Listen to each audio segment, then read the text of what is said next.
Bom dia, seus lindos, tudo bem com vocês? Então, olha só, na última aula, né, a gente falou sobre campo magnético gerado por um fio retilíneo, né? E hoje a gente vai falar sobre campo magnético gerado por uma espira circular, beleza? Então, olha só, você tem uma espira circular e nessa espira você poderia, pensa num fio condutor, né, um fio de cobre, um fio de alumínio, né, enfim, algum material que é condutor. Então, você pode fazer essa corrente circular no sentido anti-horário ou no sentido horário, beleza?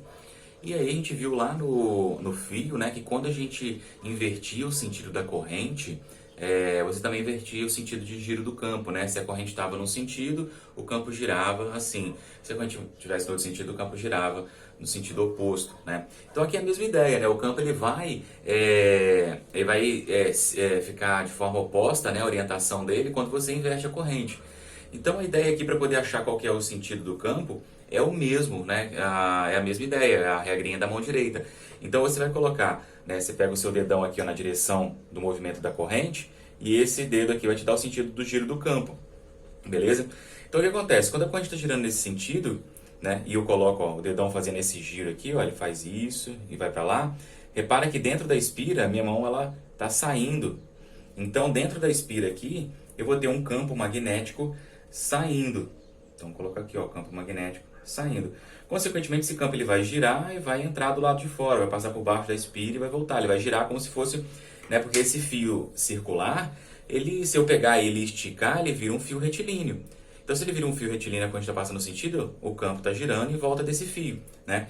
Aqui é a mesma ideia. O campo está girando em volta do fio. Então, se ele sai aqui, né, do lado de dentro da espira, ele está saindo, do lado de fora da espira ele vai estar entrando, beleza? Então, se a gente visse essa espira, por exemplo, deixa eu fazer um desenho mais ou menos tridimensional aqui. Então, ó, se eu pegasse uma espira mais ou menos, né, uma espira circular, fizer um desenho aqui, ó, mais ou menos dessa maneira. Então, ó, o campo magnético em volta dessa espira, ele vai estar assim, ó, girando, né, em volta da espira. Então, ele vai girar aqui em volta desse fio, como se fosse o fio retilíneo. A diferença que acontece é o quê? Ele não é retilíneo, né? O fio retilíneo, o campo vai ficar girando sempre assim. Agora, quando você faz uma curva, esse campo vai fazendo a curva junto, né? Com o fio. Então, se você pegar aqui, ó, por exemplo, esse desenho que eu fiz, repara que aqui do lado de dentro o campo está saindo, do lado de fora o campo está entrando. Ele sai lá na espira, ó, ele faz uma volta, ele sai aqui e faz aqui, ó. É isso que está acontecendo com o campo, ó. Ele vem, volta e vai lá por baixo, ó, e sai aqui de novo. Ele vai dar essa volta aqui, né? Então isso está acontecendo com o campo, ele está girando em torno desse fio. Só que ele vai girando e vai fazendo uma volta ao mesmo tempo, né? Então o que acontece, galera? Se você pegar, por exemplo, esse ponto aqui, ó, a distância entre esse ponto e a espira, ó, ponto P, a distância entre esse ponto e a espira aqui, ela é diferente do que a distância se eu pegasse desse lado, ó. Essa distância chamada de Dzinho, ela é menor do que essa distância chamada de Dzão, beleza? Para esse ponto P aqui, ó. Então, como as distâncias são diferentes, lembra que o campo magnético ele depende da distância. Então, ó, essa distância sendo diferente vai fazer com que o campo magnético nesse ponto, gerado por esse pedaço do fio aqui, ó, seja diferente do campo magnético gerado por esse pedaço do fio. Lembra que lá, quando a gente já falou ali do fio retilíneo, esse campo magnético, a intensidade dele depende da distância. Então, quanto mais distante, menor é o campo. Quanto mais próximo do fio, maior é o campo. Então, aqui é a mesma coisa. Aqui, quanto mais próximo do fio, maior é o campo gerado. Quanto mais distante, menor é o campo gerado. Então, esse ponto, ele tem campos diferentes sendo gerados. Se eu pegar um outro ponto diferente aqui, se eu pegasse um ponto aqui, por exemplo, ó, né, eu teria, e isso eu estou olhando aqui, estou olhando a distância desse ponto e desse ponto só. Na verdade, eu tenho que olhar a distância de cada pontinho, né, da espira inteira. E cada pontinho da espira vai ter uma distância diferente para esse ponto. Então você vai ter que, como é que eu faço para calcular então o campo magnético nesse ponto, né? Ele é extremamente complicado fazer esse tipo de cálculo, né? Extremamente complicado não, vamos colocar assim, né? Quando você entra para o ensino superior e começa a aprender cálculo diferencial integral, aí esse problema se torna mais simples, né? Se torna mais simples de você conseguir resolver. Só que é lógico que ele é muito complicado em comparação com o que a gente vai ver aqui. Então a gente não vai ver como calcular o campo magnético em qualquer ponto dentro da espira, porque aí você precisa de uma matemática mais avançada. O que a gente vai ver é o quê? A gente vai ver como calcular o campo magnético exatamente no centro da espira. Por que no centro da espira? Porque como é uma espira circular, a distância desse centro até qualquer ponto da espira é o mesmo.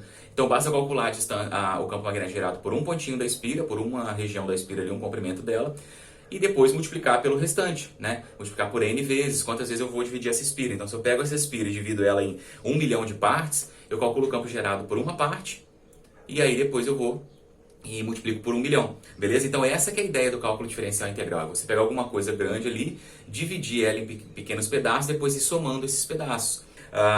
Então para calcular o campo magnético no centro da espira, também é feito da mesma maneira. Também é difícil de você, tem essa dificuldade, né, de você usar cálculo diferencial integral para chegar na resposta, né? Só que acontece, como é no centro da espira e essas distâncias são iguais, a gente acaba chegando numa equação. A equação para o campo magnético gerado no centro de uma espira, então vou colocar aqui o campo no centro, é μ0 vezes I dividido por 2 vezes R. Então essa é a equação. Se a gente pegar um ponto qualquer dentro da espira, a gente não chega numa equação fechadinha assim, né? Para cada ponto você vai ter um valor diferente, tem distâncias diferentes. Agora para o centro da espira não. Como a distância de todo mundo é igual, né? De qualquer ponto da espira é igual, então você tem um campo gerado por um pedacinho do fio que eu pegar, e depois só multiplico isso por quantas partes eu fiz a divisão, né? O cálculo diferencial integral é basicamente isso. Você pega esse problema, faz divisões e depois soma todos esses resultados. E aí a gente chega nessa equação. E repara que essa equação é muito parecida com a equação do fio retilíneo, né? Só que o fio retilíneo tem 2πr e não só 2π. Então a equação para calcular o campo magnético gerado por uma espira circular é essa, μ0 vezes I, ou μ, né? Eu tenho costume de colocar μ0, que é o campo magnético do vácuo, mas é o μ, né? A permeabilidade magnética de qualquer meio. O μ0 é o do vácuo, então μ vezes I dividido por 2 vezes π vezes R. Beleza? Então aqui a ideia é a mesma. O R aqui é a distância, né? Seria o raio aqui, né? O R vai ser o raio mesmo da esfera. Então, raio da esfera. Beleza? O I é a corrente magnética que circula por esse fio, né? O μ0 e o 2 são constantes. Aí aqui, galera, né? Se a corrente gira no sentido, né? No sentido anti-horário aqui, por exemplo, o campo está saindo, né, do centro da espira. Se ele estiver no sentido horário, o campo vai estar entrando na espira. Então, galera, para a gente poder finalizar, eu vou falar com vocês também aqui sobre o campo magnético gerado, né, no interior de um solenoide. Então, o solenoide nada mais é do que você pegar um fio e começar a enrolar esse fio. Então, eu posso pegar esse fio, fazer um monte de voltinha, né? E aí eu tenho o meu solenoide, beleza? Pego um fio, né? Pego um pedaço de ferro, enrolo o fio no pedaço de ferro, beleza? Eu vou ter o meu solenoide. Esse solenoide ele vai ter um certo comprimento, então comprimento L, vai ter um certo número de espiras, né? Então aqui no caso 1, 2, 3, 4, 5, 6, eu coloquei, fiz 6 espiras, e essa corrente vai girar em algum sentido. Então se eu colocar aqui, por exemplo, corrente girando nesse sentido, beleza? Então quando a corrente girar, repara que cada pedaço desse solenoide é como se fosse uma pequena espira circular, né? Então a corrente vem, circula por uma, passa para outra, para outra e por aí vai. Então eu tenho várias espiras circulares, só que elas estão conectadas e a corrente está circulando ali. E aí eu vou gerar um campo magnético no interior desse solenoide, beleza? E aí esse campo magnético no interior do solenoide, né, ele vai ser alguma coisa mais ou menos assim, ó. Então o campo vai estar passando por dentro da espira, né? Da mesma forma que essa espira eu coloquei, igual eu coloquei ali o desenho, eu coloquei como se o campo estivesse saindo no centro da espira, ele está saindo por dentro da espira toda, né? Eu tenho vários campos saindo da espira. Então eu tenho vários campos, não, eu tenho várias linhas de indução, né? Saindo da espira, ó. Então eu posso desenhar uma outra linha aqui, poderia desenhar uma outra linha aqui, né? Do campo magnético passando do centro da espira. Então tem o centro da espira e tem um campo magnético saindo ali.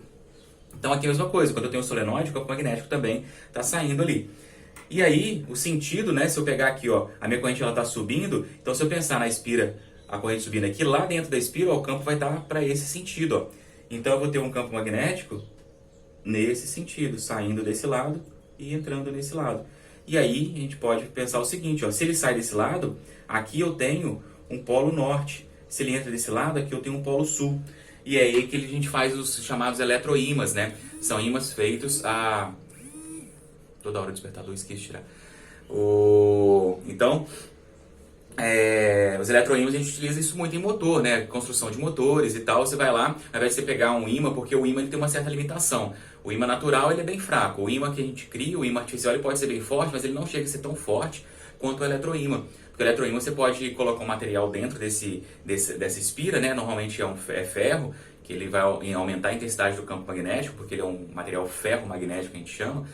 E aí o ferro ele vai aumentar a intensidade, além da espira poder fazer o quê? Você pode aumentar a corrente, você pode aumentar o número de voltas. Quanto mais volta você tem, maior vai ser a intensidade do campo. Quanto maior a corrente, maior vai ser a intensidade do campo. Então você consegue trabalhar com essa intensidade do campo dessa maneira, né? Você consegue trabalhar com a intensidade do campo, aumentando a corrente, aumentando o número de voltas ali da sua espira, né? E num ímã natural, um ímã artificial, você não consegue trabalhar dessa maneira. Depois que ele está pronto, o campo dele está definido e acabou. Então aqui, ó, o campo magnético gerado lá dentro do solenoide, esse que é o campo dentro do solenoide, ele é a permeabilidade magnética multiplicado pelo número de voltas dividido pelo comprimento multiplicado pela corrente. Beleza? A permeabilidade magnética, se for o vácuo, continua sendo 4π vezes 10 a menos 7. O número de voltas o exercício vai te dar, o L o exercício vai te dar e a corrente, beleza? O L é o comprimento em metros, tem que lembrar, né? Sempre em metros. O N é o número de voltas. E aí esse N sobre L pode aparecer pra gente como densidade de espiras do solenoide. Então, às vezes, o cara não te fala qual que é o número de voltas e qual que é o comprimento. Às vezes, ele fala pra você que é uma espira que tem 50 voltas por centímetro. Então, ele já está te dando esse N dividido por L, porque isso é a densidade de espiras, né, que você tem no solenoide. Então, o N é o número de voltas e o L é o comprimento. Então, o cara fala, você tem 10 mil voltas e o solenoide tem um comprimento de 50 centímetros. Beleza? Aí ele te deu o N e o L separado. Agora, se ele vira para você e fala assim, é um solenoide que você tem 2.000 voltas por centímetro, 2.000 voltas por metro. Aí ele está te dando a densidade de espiras, que é nada mais do que esse N dividido por L. Já te dando o valor do número de voltas dividido pelo comprimento. Beleza? Então, só tomar cuidado com isso. Quando ele fala para você a densidade de espiras, ele vai te dar um valor de voltas por centímetro, voltas por metro. Quando ele te dá o número de voltas, ele vai te falar tantas voltas em tantos metros, né? Ele vai te dar o separado ali às vezes. Beleza? Então essa equação aqui para calcular o campo magnético dentro de um solenoide, isso aqui é no interior do solenoide, beleza? E aí por hoje eu vou ficar nisso aqui, basicamente essas duas equações, e vou passar alguns exercícios para vocês, beleza? Então, beijo, beijo, tchau, tchau.